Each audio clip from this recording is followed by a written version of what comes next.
دیکھیے، بہت سے لوگوں کے مختلف خیالات ہیں۔ میرا ذاتی یہ خیال ہے کہ بھارت ایسی جرت نہیں کرے گا، یہ میرا ذاتی خیال ہے۔ میرے خیال میں جس طرح کی پسپائی کا سامنا اور جس قسم کی ہزیمت کا سامنا اسے 2 مرتبہ کرنا پڑا ہے، اگر وہ دوبارہ کوشش کرے اور آپ مان لیں کہ اس کو، وہ کہتے ہیں نا، تھرائس از اے چارم، اگر تیسری طرف دفعہ بھی، اور انشاءاللہ اگر کبھی ایسی کبھی بھی بات ہوئی تو ہمیں تو یقین ہے کہ ان کو ہزیمت اٹھانی پڑے گی اور بہت بڑی شکست سے دوچار ہوں گے، تو اس کے بعد ان کا سیاسی مستقبل کیا ہے؟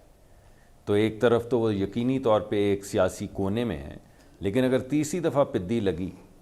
تو اس کے بعد وہ لوگوں کو کیا منہ دکھائیں گے اور لوگوں سے کیا کہیں گے؟ تو میرا خیال ہے وہ کوئی ایسا چانس نہیں لیں گے۔ میرا خیال ہے کہ وہ گیدڑ بھپکیاں اپنی وہ جو جاکنگ ہوتی ہے، جاکنگ کریں گے ضرور، اور جاکنگ کرتے رہیں گے ڈومیسٹک کنزمپشن کے لیے،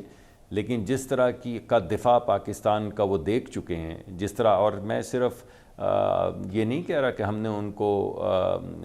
ہماری ایئر فورس نے ان کے جہاز گرائیں، 6 جہاز اور اس سے پہلے 2 جہاز، بلکہ ان کے جو S-400 کی بیٹریز تباہ ہوئی ہیں، ان کی جو سیٹلائٹ کمیونیکیشنز برباد ہوئی ہیں، ان کے جو ریڈار سسٹمز جیم ہوئے ہیں، تو اس طرح کی تیاری کرنے کے لیے ان کو بہت وقت چاہیے۔ یہ کوئی ایسی چیز نہیں جو آپ 2 مہینے میں پلگ کر سکتے ہیں اور دوبارہ سے آپ آ سر آپ سکتے کا ہیں۔ پوائنٹ آ گیا۔ تو یہ نہیں میں کہہ رہا،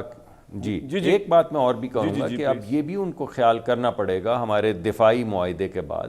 کوئی بھی ملک جو پاکستان کے ساتھ جنگ کرنے کی کوشش کرے گا، اس کو یہ بھی سوچنا ہوگا کہ وہ صرف پاکستان پہ حملہ آور نہیں ہو رہا، بلکہ ہمارے دفاعی معاہدے کے بعد وہ سعودی عربیہ پہ بھی حملہ آور ہو